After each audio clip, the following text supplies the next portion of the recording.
ಪೂಜ್ಯಾಯ ರಾಘವೇಂದ್ರಾಯ. ಅವರು ಎರಡು ರೀತಿಯ ಪೂಜೆಯನ್ನು ಮಾಡಿದ್ದಾರೆ. ಒಂದು, ನಿತ್ಯದಲ್ಲಿ ಮಾಡುವ ತಂತ್ರಸಾರೋಕ್ತ ವಿಧಾನದಿಂದ ದೇವರ ಪೂಜೆಯನ್ನು ಮಾಡೋದು, ಅದಂತೂ ಸರಿಯೇ ಸರಿ, ನಿತ್ಯದಲ್ಲಿ ಮಾಡ್ತಾ ಇದ್ರು. ಜೊತೆಗೆ ಈ ಜ್ಞಾನಮಯವಾದ ಪೂಜೆ, ಬಹಳ ಅದ್ಭುತವಾಗಿರುವಂತಹ ಜ್ಞಾನಮಯವಾದಂತಹ ಪೂಜೆಯನ್ನು ಅವರು ಮಾಡ್ತಾ ಇದ್ರು. ಅವ್ರದ್ದು ಏನು ಅನುಸಂಧಾನ ನೋಡ್ರಿ. ದೇವರಿಗೆ ತುಳಸಿ ಏರಿಸಬೇಕು, ದೇವರಿಗೆ ತುಳಸಿ ಏರಿಸಬೇಕು. ಅದರೊಳಗೂ ಕೂಡ ಮಂಜರಿ ಅಂತ ಆ ತುಳಸಿ ತೆನೆ ಬಂದಿರುತ್ತದೆ. ಅಂಥದ್ದು ಆ ಮಂಜರಿಯಿಂದ ದೇವರ ಪೂಜಾ ಮಾಡಿದರೆ ಇನ್ನೂ ಮಹಾಪುಣ್ಯ ಅಂತ ಇದೆ. ಸಾಮಾನ್ಯ ತುಳಸಿಗಿಂತಲೂ ಮಂಜರಿಯನ್ನು ದೇವರಿಗೆ ಸಮರ್ಪಣೆ ಮಾಡಿದರೆ ಬಹಳ ವಿಶೇಷ ಅಂತ. ಏನು ಮಾಡಿದರೆ ರಾಯರು? ಹೋಗ್ರಪ್ಪ, ಹೋಗಿ ಹುಡ್ಕೊಂಬರ್ರಿ, ತುಳಸಿ ಮಂಜರಿ ಎಲ್ಲಿ ಸಿಗ್ತದೆ, ದೇವರ ಪೂಜೆ ಮಾಡಬೇಕು ಅಂತ ಅನ್ನಲಿಲ್ಲ. ಅದಕ್ಕಾಗಿ ತತ್ವ ಮಂಜರಿ ಅಂತ ಗ್ರಂಥವನ್ನೇ ರಚನೆ ಮಾಡಿ ದೇವರಿಗೆ ಸಮರ್ಪಣೆ ಮಾಡಿದೆ. ಪರಮಾತ್ಮನ ಎಡಬಲಗಳಲ್ಲಿ ದೀಪವನ್ನು ಸಮರ್ಪಣೆ ಮಾಡಬೇಕು. ವಿಶೇಷವಾಗಿ ನೈವೇದ್ಯ ಕಾಲದಲ್ಲಿ ಪರಮಾತ್ಮನಿಗೆ ದೀಪವನ್ನು ಸಮರ್ಪಣೆ ಮಾಡಬೇಕು ಅಂತಿದೆ. ಮನೆಯಲ್ಲೆಲ್ಲ ದೇವರ ಪೂಜೆಯನ್ನು ಮಾಡುವಾಗ ದೀಪವನ್ನು ಸಮರ್ಪಣೆ ಮಾಡ್ತಿರೋ ಇಲ್ವೋ? ನೈವೇದ್ಯ ಸಮರ್ಪಣೆ ಮಾಡುವಾಗ ಬಂಗಾರದ 2 ಸ್ತಂಭಗಳ ಮೇಲೆ ಇಟ್ಟು ಮಾಡಬೇಕು ಅಂತಿದೆ. ಇಲ್ಲ, ಬೆಳ್ಳಿ, ಅದು ಎಲ್ಲ ಹಿತ್ತಾಳಿ. ಆದರೆ ಭಕ್ತಿಯಿಂದ ಪರಮಾತ್ಮನಿಗೆ ದೀಪವನ್ನು ಸಮರ್ಪಣೆ ಮಾಡಬೇಕು.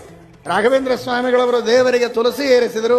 ಈ ಕಡೆಗೆ ಭಾವದೀಪ, ಈ ಕಡೆಗೆ ನ್ಯಾಯದೀಪ ಅಂತ 2 ಗ್ರಂಥಗಳನ್ನು ಇಟ್ಟು ದೀಪವನ್ನು ಸಮರ್ಪಣೆ ಮಾಡಿ ಪರಮಾತ್ಮನಿಗೆ ಪೂಜೆಯನ್ನು ಮಾಡಿದ್ದಾರೆ.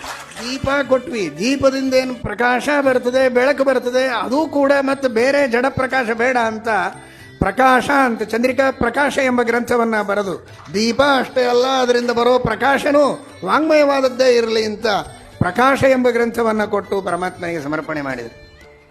ಏನಪ್ಪ, ತುಳಸಿ ಮೇಲೆ ಪೂಜಾ ಮುಗಿಸ್ತೇನಪ್ಪ, ಒಳ್ಳೆ ಒಳ್ಳೆ ಸಂಪಿಗೆ ಹೂವು, ಉತ್ತಮವಾಗಿರುವಂತಹ ಚಂದನ, ಅವುಗಳ ಶ್ರೇಷ್ಠವಾದ ಪರಿಮಳವನ್ನು ಅಂತ ದೇವರ ಅನ್ನೋದರೊಳಗೆ ಪರಿಮಳ ಎಂಬ ಗ್ರಂಥವನ್ನು ಸಮರ್ಪಣೆ ಮಾಡಿ ಉತ್ತಮವಾದ ಪುಷ್ಪ, ಉತ್ತಮವಾದ ಗಂಧ, ಅದರ ಪರಿಮಳ, ಅದನ್ನೂ ವಾಂಗ್ಮಯವಾದದ್ದನ್ನೇ ಪರಮಾತ್ಮನಿಗೆ ಸಮರ್ಪಣೆ ಮಾಡಿದರು.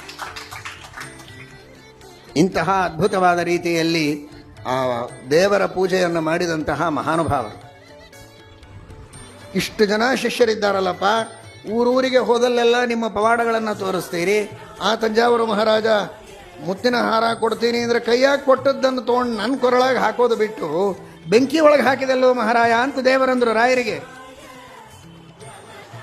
ಮುತ್ತಿನ ಹಾರ ನಿಮ್ಮ ಸಲುವಾಗಿ ಕೊಟ್ಟಿದ್ರ? ಅಲ್ಲ, ದೇವರ ಪೂಜೆಗೆ ಅಂತ ಕೊಟ್ಟಿದ್ರು. ನನಗರ ಬಂದು ಹಾಕ್ಬೇಕೋ ಬೇಡ, ಅದನ್ನು ಒಯ್ದು ಅಗ್ನಿ ಒಳಗೆ ಯಾಕೆ ಹಾಕಿದೆ ಸ್ವಾಮಿ, ಆ ಮುತ್ತಿನ ಹಾರ ನಿನಗೆ ಯಾಕೆ ಅಂತ ನ್ಯಾಯಮುಕ್ತಾವಲಿ ಎಂಬ ಗ್ರಂಥವನ್ನು ಬರೆದು ಆ ಮುತ್ತಿನ ಸರವನ್ನು ಪರಮಾತ್ಮನಿಗೆ ಸಮರ್ಪಣೆ ಮಾಡಿದರು ರಾಘವೇಂದ್ರ ಸ್ವಾಮಿಗಳು.